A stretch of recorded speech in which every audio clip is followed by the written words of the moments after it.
Aloha nui, Velina mai kako, ova o La Crivello. My name is La Crivello. I'm the GIS research specialist for Ala Kahakai National Historic Trail.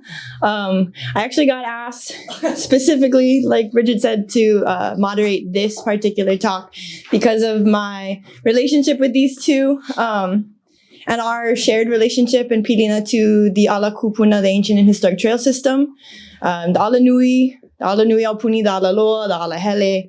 Plenty kind names for this vast network of trails that is all over this island and leads to other islands. But I was I get nervous talking, so I don't know why I agreed to this. What happened is they said, do you want to do this? And I said, interrogate my superiors? Absolutely. Good opportunity to say anything I want unfiltered. No. But really, for almost a decade now, these two have been mentors. They've been integral to my growth, and they've cultivated my love for trails, my understanding and knowledge of the trails, and my pilina to trails, which is integral to who I am. So I'm really excited to talk with them today. It's going to be something we do every time we're together. We just talk about trails and how much we love them. But really, Bridget got to say that kind of the resume style, the professional bio about them.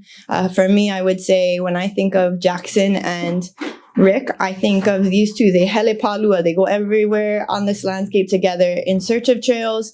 They're the kia'i and the protectors of these trails. They're the eyes on the ground, and they always talk about how easy it is to see them. They say, oh, it's innate. To some extent, yes, but you do have to cultivate that in people, and they do that every day. They make people love trails more and more because they love trails so much. And when I think of them, the imagery in my mind every time is midday, sun is beaming down on us. We're out in the pohoihoi or the a'a, or in the fountain grass. I don't know where we are sometimes. We don't know where the trails are most of the time. They're looking around. I'm wondering, where's Jackson? He's 200 yards off in the distance, popping behind a rock or a kiawe tree, and he's going. And I'm like, where's Rick? Rick's 200 yards in the other direction going. And if I can't see them, I can hear their cunny, their jibber jabber, they're talking. And then all I hear is, Law, are you on one? I'm on one. I'm on one too, and they're definitely on one. And I'm out there at 12 o'clock in the middle of the day. I'm hot, I'm hungry, I'm tired. I'm really hungry. We haven't had lunch. We're going to be out there for a couple more hours.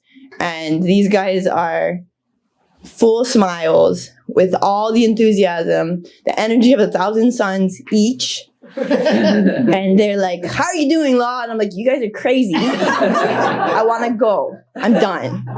But they're also the best examples of what it means to aloha ala kupuna, aloha aina, and aloha kaiaulu. They have taken such good care of our community through their love for trails and the connections and relationships that represents. So I'm super excited. And I hope you guys love them as much as I do. And I hope that they can make you love trails as much as we do. And without further ado, Jackson Bauer, Ala Hele State Trails Access Program Manager, and Rick Gmirkin, Ala Kahakai National Historic Trail Lead Archaeologist and Integrated Resource Manager. I'm giving him that title because he does a lot. So that's my PSA for the day. I'll get started. Now you can introduce yourselves. I'll put you on the spot. So whenever we go out with community, the thing I do, we go in a circle and I say, you have to say these things. I'm very bossy, as we would say. So Jackson and Rick, can you please tell everybody who you are, a little bit about why you're here, and what trails mean to you? I'll just talk. No, I need them. Not even. Oh, for the recording. Okay.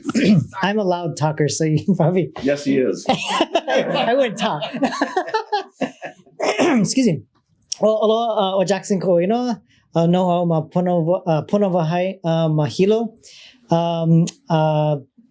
let's see, I've lived in Hilo since 2011. Before that, I spent 4 years working for the Kaho Olawe Island Reserve Commission. And before that, I grew up on Oahu.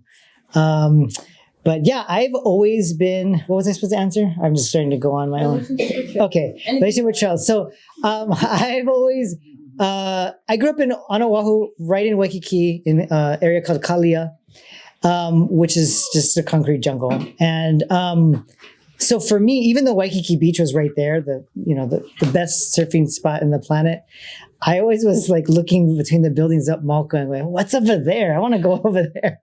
So I didn't surf much, even though it was right in my backyard. But, going Mauka, the trails are really getting started with that, enjoying nature, which is always a part of my upbringing. And I was so fortunate to, to be able to do that now for a living, really working our dream job. What's been really exciting with this particular hat is, as La mentioned, the historic trails. It's a really fascinating subject. Sometimes you feel like Indiana Jones, like she described, trying to document these trails that are out there. But there's a kuleana that comes with it, and that's also what makes it exciting, I think, and that drives our passion. Is because what we're doing really is we're looking for these imprints of the people, right? And these imprints are being wiped away in front of our very eyes. Some of them under the very houses we live on and streets we live on. And so now in the present, this is a chance for us to make sure these imprints are not just shadows, but are alive and well, because the Hawaiian people and the culture is alive and well. So we want to make sure that these are here and part of that continuum. I'm going to pass it to Rick. Good job, Jackson. Good luck. I know, right? Aloha mai kako. My name is Rick Gmirkin. Very different upbringing from these two. I was born in Baghdad, Iraq.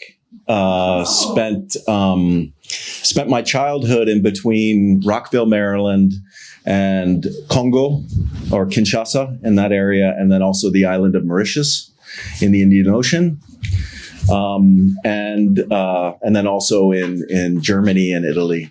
I've been here in Hawaii for a little over 30 years. I followed my beautiful wife Nancy out here. She's from this place, this beautiful place. My growing up that way, trails were always my friends. They were the things that excited me the most. They showed me where I was living in those new places. I always felt like I was with people, even though I was alone on those trails, just because of that tread, that wear on that area. And it would take you to places. It would take you to beautiful places. It would take you to water. It would take you to waterfalls. It would take you to the beach. It would take you to old homesteads, things like that. So I always found comfort throughout my life with trails. There's a photo of me as a young kid, and it's just like I'm just standing there like this. And I think I still do that. And I reflect on that, and it's awesome.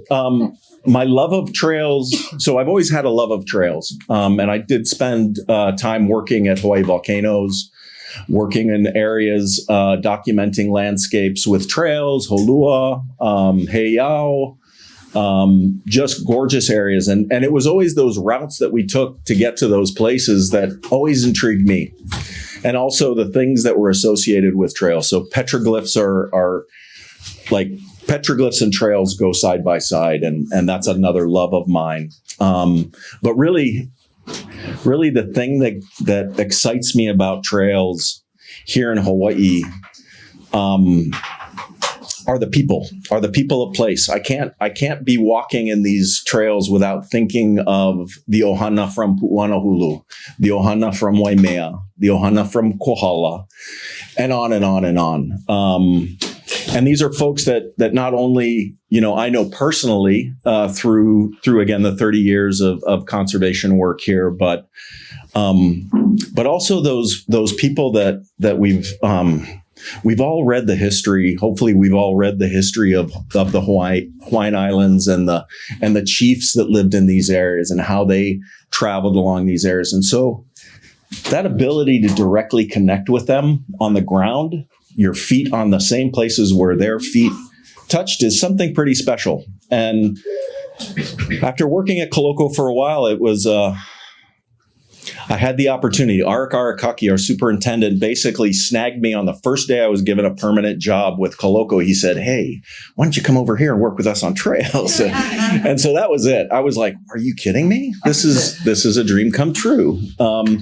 So anyway, that's, for me, preserving and protecting these trails, and every trail, because I don't feel like we are the ones to say which trails should be protected and which ones should not be protected.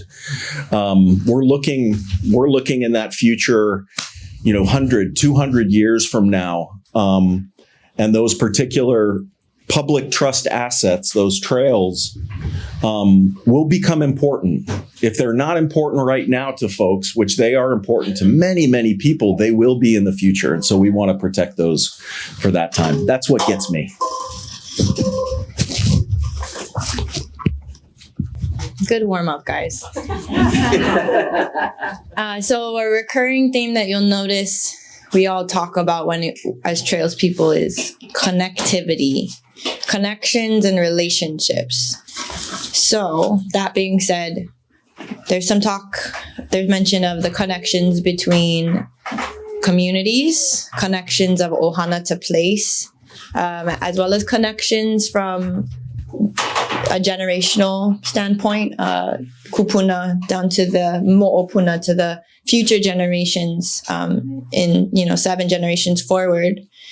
What would you say, with that connectivity, how would you express that trails are able to not just identify those connections, but support those connections? And how does that pertain to this vast cultural landscape, and our understanding of it? That's all. Just that. Yeah, we got 5 minutes. I can. Do you want me to go first? Okay. So I've been thinking about this a lot lately. So, let me start with this. Trails are, like you said, are what connect us, right? Trails are where people are not just, trails are not just a static thing. They're not just a trail. This is what makes them, I think, different than any other type of archaeological, if we look at it in those terms, an archaeological site, right? Or cultural property in a legal way. They're active things. The trails are where people walked, but it's where people lived, where they died, where they accessed their agricultural fields, the beach, their ocean resources, their Mauka resources. So whenever we see trails on a map, our ears perk up, because it means there's much more to that landscape than just a trail, right? It's easy to look at the legalities of things, or in a very narrow view, let's draw on a map the archaeological site. So we draw a line, there's the trail. We draw a dot for where that stone was, rock is, where a house site is. But we forget that it's a complex, right? It's a landscape. It's a cultural landscape. This is a huge landscape where people lived, died, everything they did. Now, that isn't a really profound thought, because we still do it today. I mean, look at your own neighborhood, right? But just look at your neighborhood and the cognate of the streets and the schools and the cemeteries and your houses, and where you get your water, and the grocery stores, and even agricultural areas and things like that. It's no different. And we were talking about this before we started. La mentioned about the innateness of walking or finding trails, because we all walk, right? It's a very human thing to do, to walk on your 2 feet. No other creature does what we do, and for long distance too. Humans are literally, that is our specialty in the animal kingdom, besides having big brains. But it's being able to walk, and for long distances. That's why we sweat, for example. So what I mean by that is that these landscapes are what do I mean by that? These landscapes are, it's something we all should and can identify with, because we all live in these transportation networks. And that's kind of one way to look at it, is call it a transportation network. And these are just ancient systems of that transportation network, but it's something I think we can all relate to. And you interpret what I'm trying to say. I totally forgot the question. But I love what you said. That was great.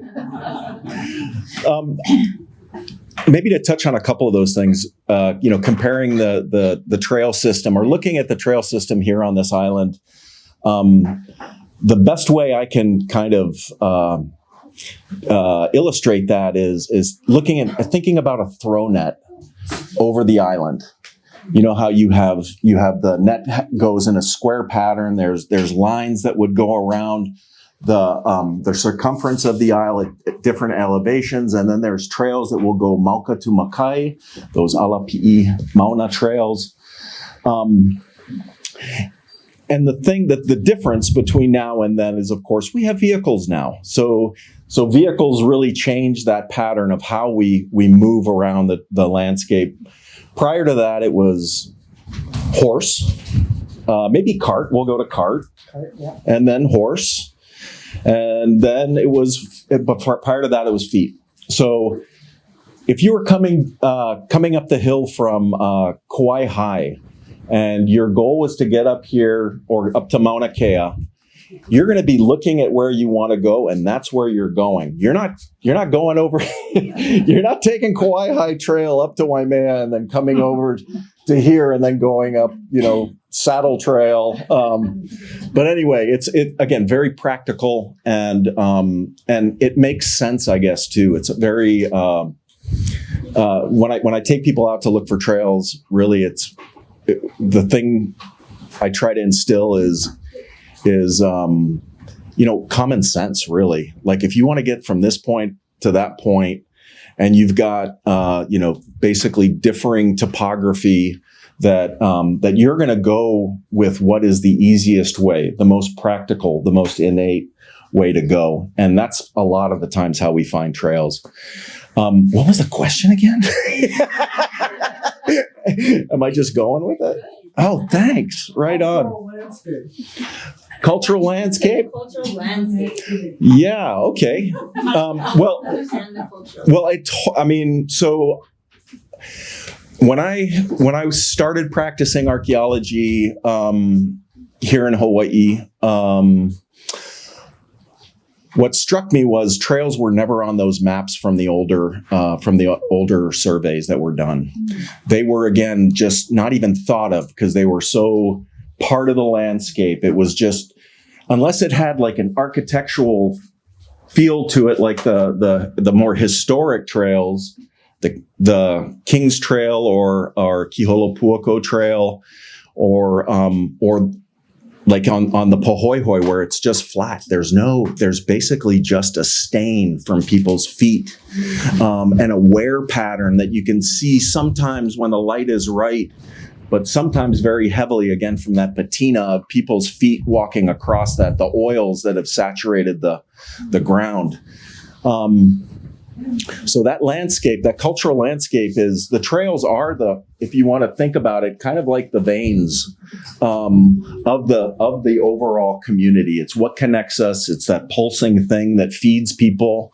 I love trails. I don't know.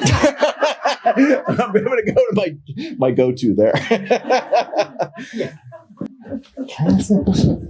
have a question. Yeah. I was curious about the legalities of historical trails and access to them. And I've heard it said that you can access all historical trails, kind of like you can access all water sources. But I know you guys said a lot of them go under the roadways and under houses and private property. So it sounds like you guys are discovering a lot. So. Absolutely. And Jackson, that's Jackson, this is a big part of. So we have two different roles, kind of within the trail community. So I work with the National Park Service. We are a partnership organization. We're unlike other parks in that we call them square parks. You know, they have boundaries. They were really looking inside their park. We look at the broader landscape. And Jackson's role, we've always looked at his organization, Ala Hele, as the tip of the ihe, kind of the thing that allows us to move forward on claiming trails for public access. Yeah, exactly. So the state, so there's something called the Highways Act of 1892. Is it okay if I go into that now? Okay. And I think that's what your question is alluding to. The Highways Act of 1892 is Queen Liliuokalani's last piece of legislation, or one of, in 1892. And it basically, and if I could paraphrase, it basically says that any trails and roads back in then, there's no cars, right? So back then it was what we would call a trail, belong to the government. So they're publicly owned and in fee simple. And so that's an important distinction to understand. Now, this law is codified today in Hawaii state law, the state's Highways Act, and it's pretty much taken almost verbatim into state law. So it's a very strong, powerful law. And this was important. Yeah, this is an important law, because of that fact that it means that the government owns these trails in fee simple. So it's government property.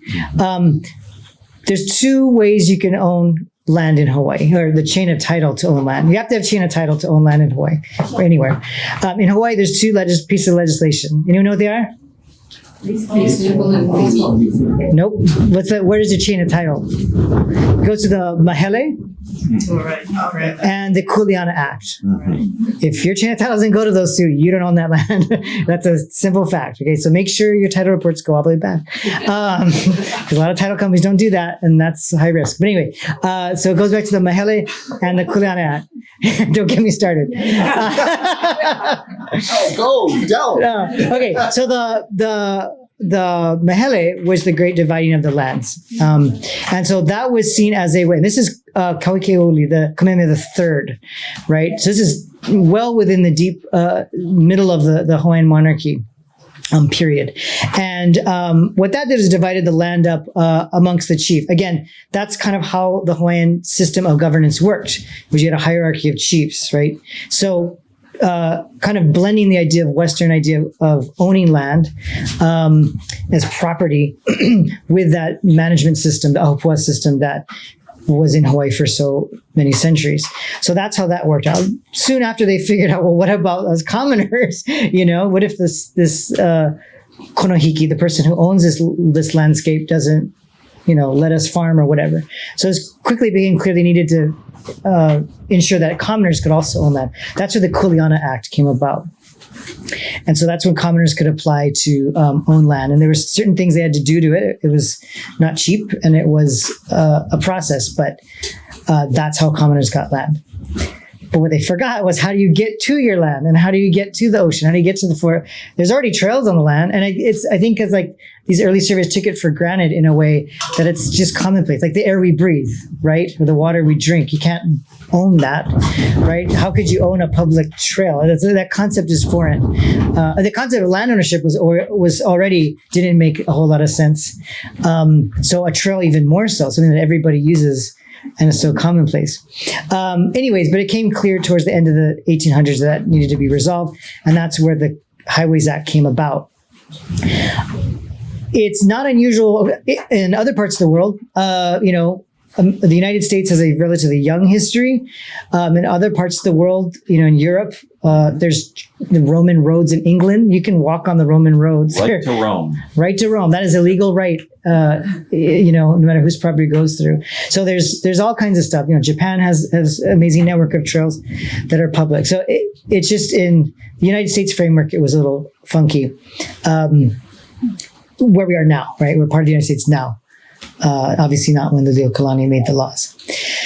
And that's a whole other topic of discussion we're not going to get into here. I'm just stating what we got going on. So to get back to that, your question, does that mean all historic trails are therefore available for the public to walk on? Is that basically what you're asking? Depends. Okay, next question. No. That's the honest answer. It really depends. Every situation, now I sound like a lawyer. Every situation is different. You have to look at every situation uniquely. In general, that is the idea, right? That these trails are public. But it gets a little tricky because it is property, that means it could be sold. And there are instances where the public land of the trail has been sold or traded. We have a section of trail. By the government. By the government, yes. Yeah. The government sold it or traded it for revenue, or oftentimes for trading for something else they thought was more valuable. For example, in Kohala, there's a stretch of the Ala Loa, the trail that goes around the island, that no longer belongs to the government, and that was traded in the 1930s in exchange for what is today the Okonipule? No, the Mauna Highway, right? Which, anyway, the government already owned that, but that's another story. But anyway, so there's things like that, and we can get into the work we do to preserve public access even in those situations, but. So that's what I mean. Every situation is different. You know, it really, really depends. So as a public citizen, there's a other thing too, is as a Kanaka, if you're a Native Hawaiian, there are also constitutional rights to access resources on undeveloped land. So you can't go through Mary's house, but through undeveloped lands. That is a court case that's called PASH, constitutional case, that state constitution case. Supreme Court case that ruled in that favor. But also the Constitution says we all have certain rights and you can't think of a much more basic right than walking. Right? We all do it. We all can do it. It's again literally part of our genetics, and it's the most basic fundamental right as a citizen of Hawaii, and certainly as a Native Hawaiian, right? And those are protected by our Constitution. But again, if it's been sold, so it gets a little tricky. So I would encourage you folks, if there are areas that you're interested in accessing or trails that you know about or are curious if there are, reach out to me and I'll help do that research. Or maybe we can enlist your help as a volunteer to help us do some research or ground truthing and things like that as well. Don't necessarily just go out and gonzo it. I'm not going to advocate for that, but yeah, go for it. I would advocate for that. Just kidding. No, but I have for a long time on the weekend. And again, trails were always my friends. They were the things that taught me about place and people and all of that. So, and also knowing the Highways Act was there. Yeah, the Highways Act again is. That law, thank God that law was enacted. I can't say enough about Queen Liliuokalani and that law. Just imagine being a person of wherever you're from, your place, and then suddenly being told you can't go to your favorite place or where your family cemetery is, or where you got that particular, where your hunting place was. She, I believe, received word that was happening, that change in land tenure, that people were coming in and suddenly it was like private land, my land. No, and I want to say the Highways Act was basically ignored for probably well over 100 years. And so part of what we're doing now is trying to identify those trails on the landscape to make sure that those things are insured for the future.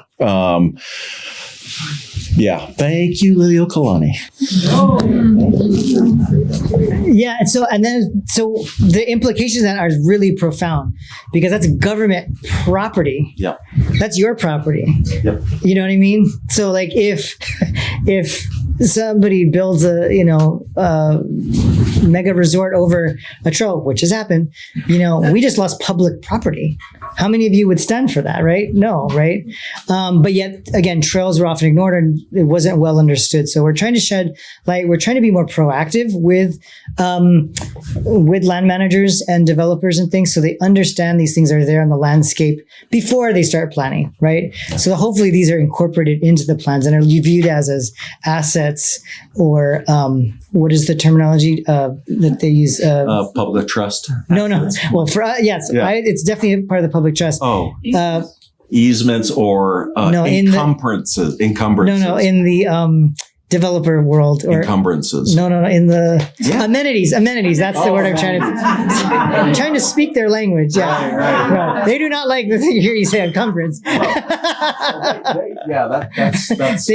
their language. But it's an amenity to them and their the people, those communities that they're building or whatever is happening there. So trying to spin it into a positive and not be an other. But it also implies if it's public property, that means it's public access. So that's a really huge implication by the Highways Act is there's a guaranteed access to the shore, to the farmlands, to the Mauka resources, to the burial sites, etc. And that's sometimes not good. So sorry, you're not going to. No, right? Right? I mean. There are sensitive places that we don't want, the Blue Book to say, hey, there's a trail here, and according to the Highways Act, you're allowed to go see this. That's something we're really nervous about, and we take great care of not having that happen. Management of trail access is key in a lot of what we do, just because, again, it's that kuleana of knowing where something is and then sharing that, and then you don't know what's going to happen is very scary. That being said, though, a managed area based on descendant-led management, is an ultimate thing. If you're invited into that place by that community, then that's something that I think we all really appreciate and honor. Debbie Chang, an amazing trail advocate that many of you probably know from Kohala. She's an amazing woman. She should be up here, actually. Absolutely. Next talk, she should be here. But she presented the other week at a different forum, and she did a really great quote or comment that the right to access also comes with a kuleana, right? And that's what Rick talked about, that, just because you have a right to access it doesn't mean you just go in brazenly. There's a two-way street when it comes to how we access. And like you were saying too, the key is management. So even though we find these trails or we find old maps of trails and things like that, it doesn't mean now all right, let's put it on the website and everybody go check it out, because there can and oftentimes are sensitivities. So because the trails are historic, so therefore people died on them, you know what I mean? So we have to be careful on what that looks like. And we've got some really good models and success stories. Pololu is a good example of where we're implementing community involvement and community led change there, moving towards a reservation system and limiting the numbers, because even if people are behaving well, sheer numbers can impact it as well. So you had your hand up. Sorry. Well, I was curious, that Fisherman's Trail, I think that goes up by the golf course, and kind of the error right there. Yes. But we're allowed to go there, Yeah. right? So, but there is a sign, I think, that says, I think it says Fisherman's Trail, but don't walk on this side where the golf course is. So you just trespassing. This is the Mauna area in particular. Okay. Yeah, and we're still working with those resorts to better sign that. So that. To better sign that, because it is not clear, and really our goal is to make sure that people know where to go, where, and where not. Well, we're not going to say where not to go, but where to go. And that's an example of some of the areas where the the state does not own the trails through there, but it isn't required. Luckily, when those resorts were being developed, the county planners at the time had the foresight to ensure there was public coastal access. So even though we don't own the trail, the landowner is obligated to keep that open as a easement, as a public access easement. You sing a song? Sorry, Law. I just want to mention two fantastic organizations that are out there that are also helping with all of this. So Mauna Ala Hele is a fantastic trail organization. They are the ones that created the Ala Hele program. And they are also the ones that created the Ala Kahakai National Historic Trail. They are the ones that fought for those trails and the access through Mauna Lani. We probably wouldn't have gotten those without them. And again, so some of our heroes, they're around. So Debbie Chang is still active in trail preservation and access preservation, and Keith Wallace up in Kohala. Those of you from Kohala, the names go on. But they are definitely our heroes. Reel us back in. I just want you guys to know that this is standard. They found out that I was moderating probably 48 hours ago. And they said, good, you can keep us on track. And I just want to give you guys another visual or story. Every time it's a community work day, it's a team work day, whatever we're doing, we're out there. And they're like, we're going to start at this time and we've got to be back by this time because so-and-so has to pick. Jackson's got to pick up his kids in Hilo and he's got a 2-hour drive. So-and-so's got to be over here by 12 o'clock. And they are running rampant like kids in a candy store. And I'm there saying, get over here, get it together, let's go. And they were so worried today that they were acting like they were going to be shy. I was like, this is the first time that you guys can run rampant. And I'm not gonna wrangle you in, but I am gonna wrangle you in a little bit. I want to circle back. We'll kind of talk again about the Highways Act of 1892. There's some other things that I think people could really stand to know. But there's some dualities I'd like to kind of highlight or emphasize, and then I'd love for you to touch on a bit more. As we talk about this biocultural series, we're thinking of things like, biological cultural approaches to conservation, land stewardship, collaborative landscape management and planning, descendant-led, community-based stewardship of Aina, why that's important, right? But the dualities, first one that came to mind was when Rick was talking about this upena, this network of trails that's as if you're throwing a net over the island to capture fish. In Vahiana Kupuna, our Kupuna would say you ka upena, so that's the act of making the fish net. The idea behind it, or the kauna, the hidden meaning, is that in every type of hana, or every type of work we have as people, a place, any place in the world, there's this idea that when you ka upena, you have to tie your maka, you have maka on your upena, your net has all these eyes, and the size of the eye changes the type of fish you can catch. And if you don't tie that and pull it tight and then move on to the next one, if you have a puka in your net that's too big, you're not catching the fish. Same concept with catching knowledge, same concept with building relationships. So Rick talks about that net. So the first duality I bring to mind is this other concept of land divisions. We have all of this land. We had the Mahele, Kuleana land ownership, where we were cutting up the landscape and dividing it. And we were taught this new mentality, or modern mentality, of that's yours and this is mine. And they're separate. They're not connected. But this upena that he talks about is in fact connected, and it has to be connected. And those relationships, those knots in the net, have to be pa'a. The relationships have to be pa'a. The understanding and knowledge of that place has to be pa'a. And trails, as that net, help us to understand each of these landscapes as they change, as our environment changes through this island. So those two concepts, divisions versus connections. Another one I would say that Jackson kind of touched on is these amenities, right? These trails, we're appealing to different people. Trails can be an amenity. They can be recreational, right? So we go on the trail just to enjoy space outside, enjoy place, see beautiful things, and experience beautiful experiences. But simultaneously, we also talk about discretion, because they are not recreational trails.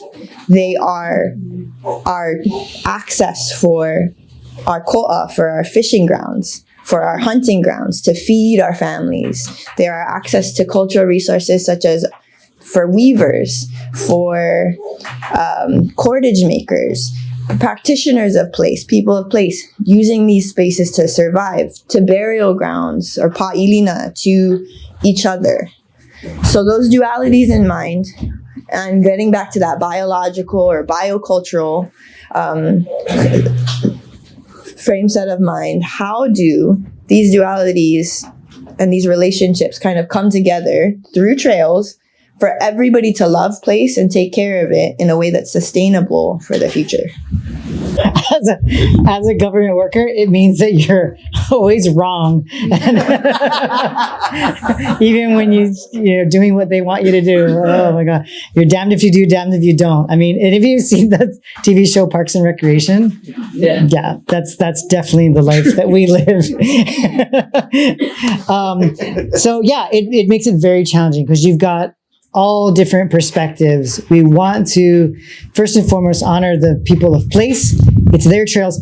Their ancestors literally built those trails. I mean, there's family that, we have old road records from the 1800s that have the names, and these families, that's their great, great, great, great grandparents, like there's still these live connections in time. There's another connection there. And yet, it's a Waikoloa resort, and we can't go back in time. That is what's there now. And there's people that do live there now. And some of you, right? And they do want to recreate, right? So it's all about balance is probably the best way to put it. But for me, the strategy, my Dr. Evil plan is to listen to people of place first. Get that perspective, understand what's happening, what is that landscape about.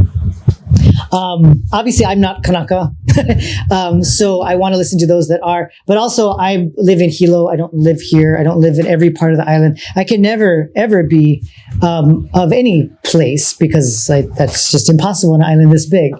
So it's important to really listen to those voices and empower those voices and involve that in the decision-making process.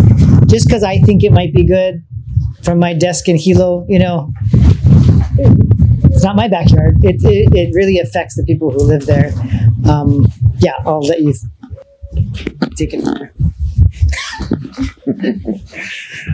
La, I loved what you were saying about the upena and the knots and that connectivity versus division. One of the things that trails, at least along this coast in Kohala, many of our ancient trails are those boundaries for the ahupua'a. They were shared. They were shared with the people on both sides, and they were co-managed as well. The resources, the biocultural aspect of trails is trails lead you to those things that allow you to survive. The route of the trail is going to take you to places where there may be a cave where there's water that will sustain you. You'll find the shells along the way that are the food that went from Makai that they're probably bringing up Mauka to the family up there, but yet they're still snacking along the way, and also using those shells in sometimes to light up the trails at night. A beautiful example of that is Makai of the airport in Kona. The Mamalahoa Trail runs right through that airport.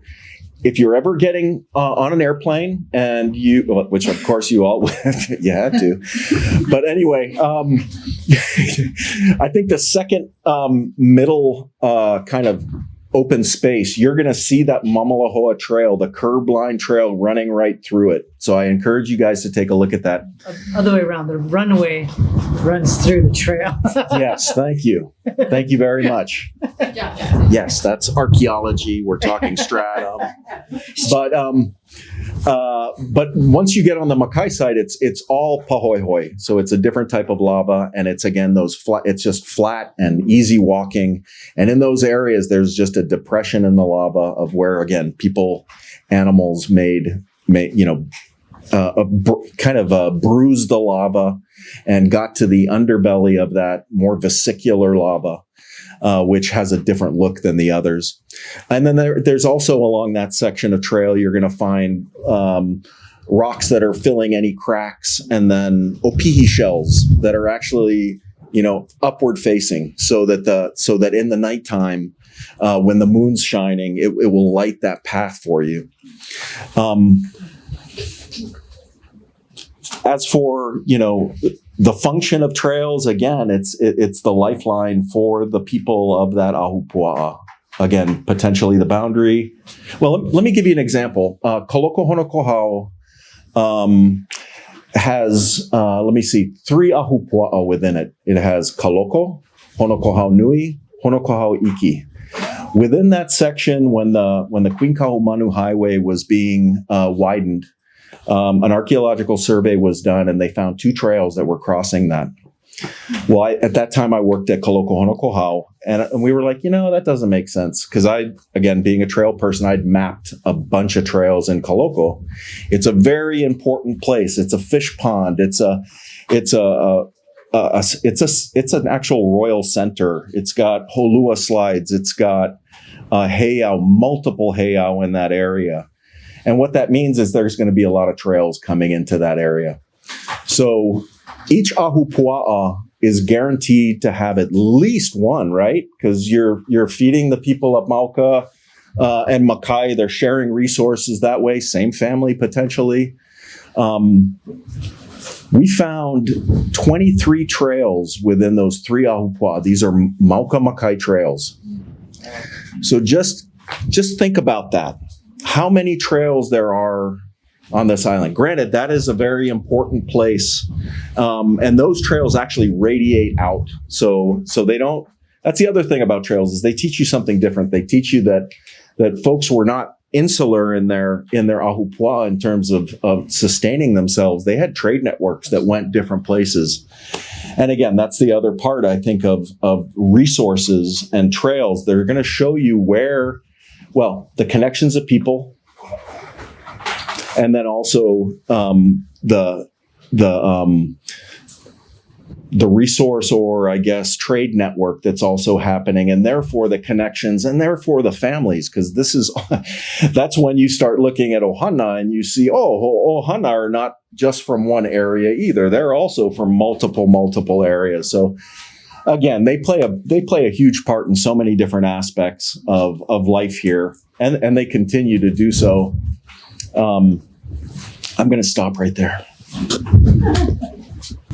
Could I ask a quick question? Yeah. As a newbie? Yeah. Like, where are you talking about with the... Kaloko-Honokōhau? Yeah. It's south between Kailua Kona and the airport. So Okay. right in that area, there's some beautiful fish ponds there. Yeah. Right by Costco. Okay. There you go. I know where that is. Right by Costco. So something that Rick is touching on is trails. Our ancient and historic trail system leads to everything that was important. Oh, hello. It leads us to anything that mattered to us before. My question then is, first and foremost, clearly we believe that protecting these trails is vital. And they're integral to our understanding of relationships from before. How does protecting and preserving not just the trails, but the access to them, and maintaining a dynamic relationship with trails and a dynamic trail in itself, how does protecting those allow us today to understand what should be important to us and where we should be going, how we should be engaging with our environment? How do trails support our ability to do that? And Sorry, Just jump real in quick. there. No. I just want to say that as a government employee, it's not just it's our fiduciary responsibility to protect the trail. Yeah, absolutely. So here and now today, I mean, we're working right now, and there are folks in this audience that we're working with on preserving the trails from Waimea down to the coast. In Kona, again, in the Ahupua'a of Kaloko and Kohanaiki, there is a major boundary trail that goes up and down. We are working very hard to preserve those.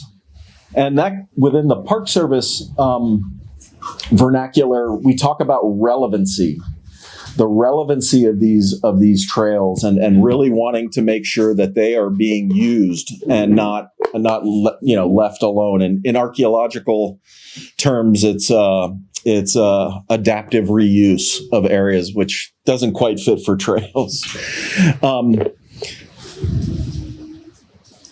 The trails, and I see Kekaulike in the back there.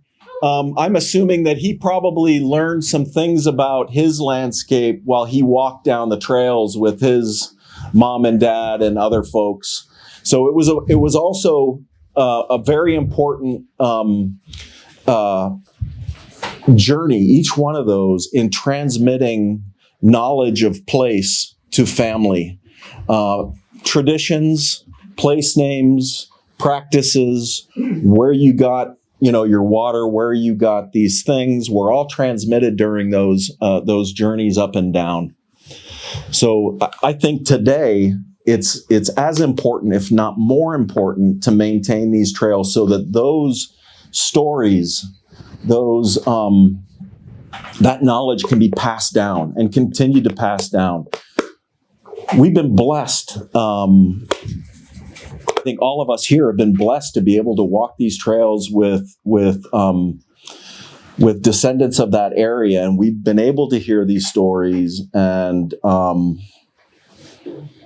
it changes the landscape completely, absolutely, completely. The old surveyors, when they looked at the land, you'll see at old maps, you'll see things like rubbish land, seriously, like rubbish land.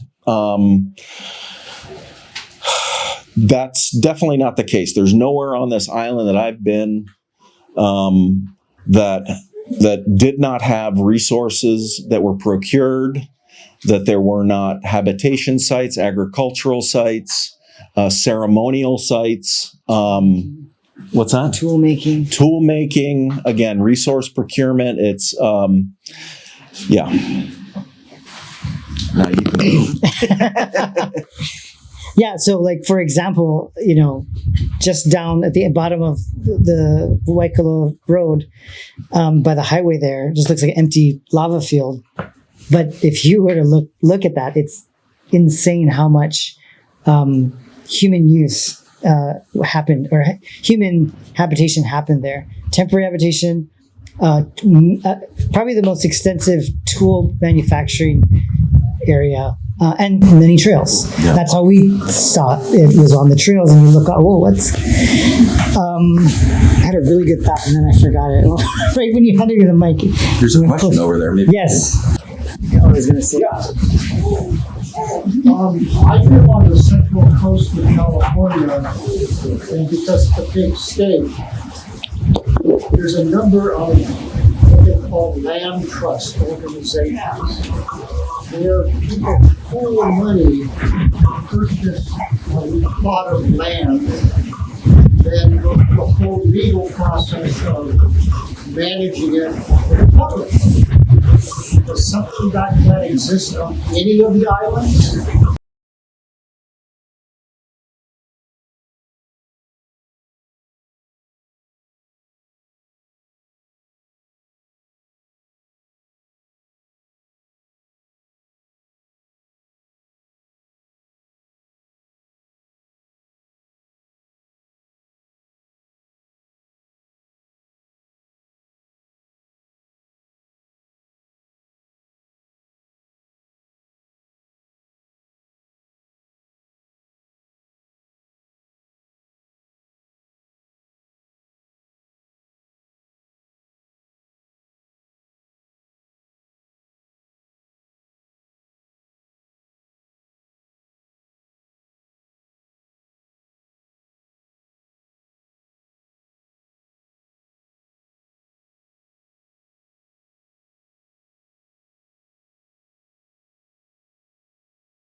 Anyone got any ideas? No. But to answer your question, yes, there's several there's several land trust entities here. Hawaii Land Trust, Hawaii Island Land Trust. Thank you, Barbara. And there's the Trust for Public Land as well. Those are some big ones. There's a few others as well. And then, the county has its own green space acquisition fund called PONC. We happen to have one of the members of that committee with us today. Hi, Law. As well as a few others. And the state also has a Legacy Lands fund as well to help fund those. Now, those aren't super easy, and those do come with a lot of strings, and you need money. The land trusts need donors. And so funding, I think, is probably one of the biggest obstacles. Well, anything that we do for the public, funding is always a challenge. To give you an idea, how many employees do you think I have? How many state employees do you think I have? 0. Well, I'm a state employee. There's at least one. 3? No. 0. Well, I'm a one. I count. So right now, I only have 2, me and one other person. That's crazy. We have to manage all the trails on the island. Now, I've cobbled together a crew, our forestry crew that helps us do some of the routine maintenance. I've cobbled together some funds to hire some soft funded positions and other types of things. But as far as our stable state, employees, there's only 2 people for this island. I do have a 3rd position if anyone's wants to. It's open right now. So that's always a challenge. And we ask for funding, we ask for things. Oh, also our budget. 3 years ago, anyone want to guess how much our budget was for the state budget for trails? Our trail program statewide? $380. 0. Yeah. Now, 3 years ago, this is our third year now, we have been getting annual funds finally. But it's very, we're How much? 2 million statewide. So divide that by 4. That's 4 counties or 4 districts. So this island would be about 500. That you got to take off. There's always a administrative part that gets cut out of it. The governor withholds a percentage of all state funds. So you're looking at probably about 400,000 total. That's if we split it evenly, But how much does it cost to actually do a trail project? It can cost hundreds of thousands, maybe millions to do something. An EA just to do the compliance work can cost, a couple $100,000 potentially. So, that's always a challenge, and it's a hard nut to crack because is the trails more important than the schools, than the prisons? Those should get funded. So it's really hard, to compete against that. Is our funding more valuable? Is our project more valuable than the extinction of the birds that are literally happening in front of our very eyes, right? Those should get funded. So it's very hard to compete. The state has very limited revenue sources. We don't have oil rigs. We don't have gold mines. We don't have,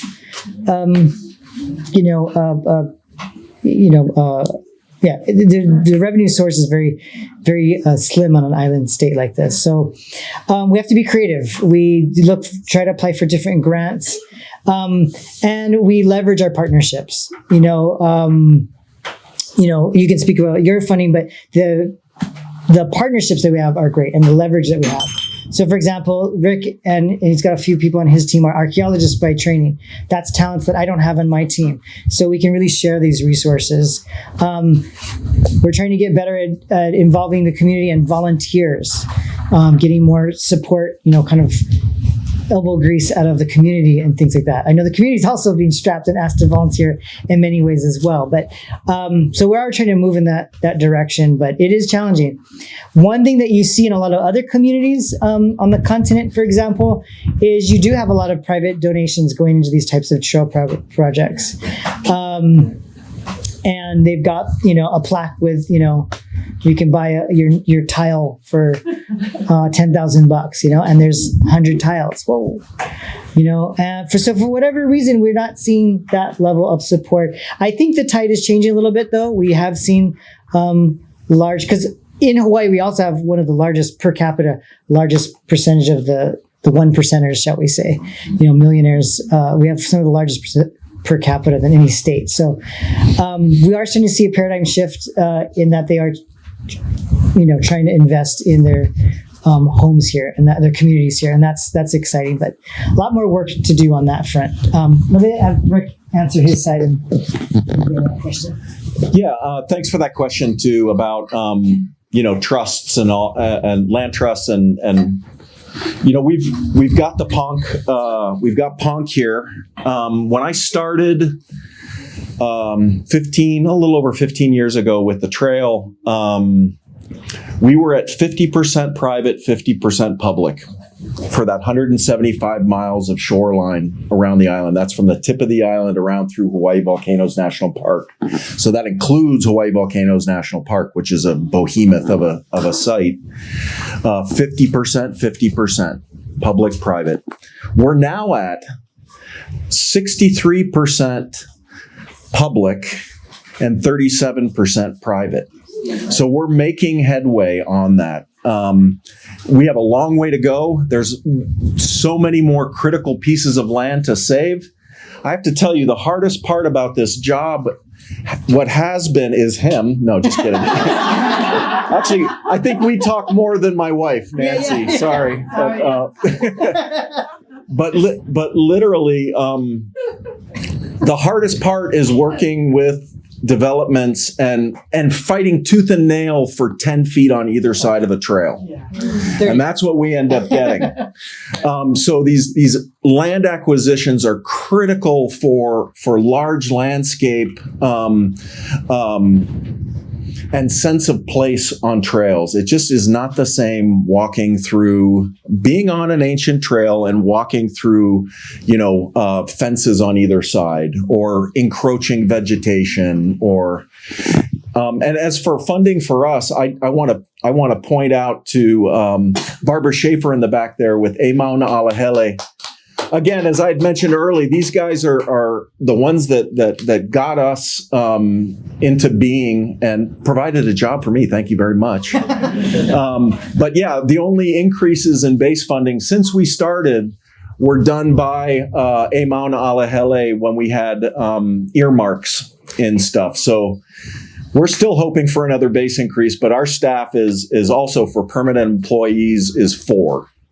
To actually hire more soft money folks and try to keep them on as long as we can. We've got a great crew. We've got incredible staff and an excellent leader for us. Arik Arikaki's a great visionary guy and allows us the latitude to be able to work with our strengths with community and also their strengths. So it's been a beautiful thing. And this guy's not bad.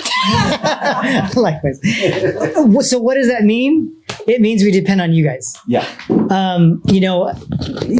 Ask not what your country can do for you. You know what? I mean, really, that's not what your, trails can do for you. But it's good to it takes a village, literally. And we need everyone's help, whether it's, coming out on volunteer dates and like I said, getting the elbow grease, or going out and helping us with the archaeologists and documenting trails, talking to your policymakers, your lawmakers, because they control the money. On the government side of things, hobnobbing with your rich neighbor, it takes a village, and that's ultimate. And I think that's a good model as a government agency. I think that's a really good model, where we're, these are public trust assets, so obviously there should be some public money for it too, but it's also part of our all greater kuleana to chip in as well.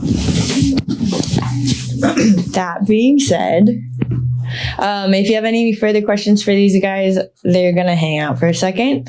If you are interested in hanging out with us at all, we do community work days. We do all kinds of things where people come and hang out with us, and we love it. We love to see faces besides each other. I'd love to see new faces besides these guys. If you are interested, I'm going to have you reach out to me for our interp contact informations. And and I'll give you the number for the people that would get you hooked up with us, so you can come hang out, talk some more. And We'll share the email with us. We'll send a follow-up email with your contact. Okay. Okay. Could I ask what your title GI stands for? my title, Yes. GIS Research Specialist. I am a Geographic Information Science Specialist, so I make maps. I make maps, and I manage data, and I follow these guys around and tell them to hurry up. But yeah. What? I drive them nuts just as much as they drive me nuts. Anyways, that being said, she's gonna make sure you're connected with us guys. And thanks for hanging out. Thank you, everyone.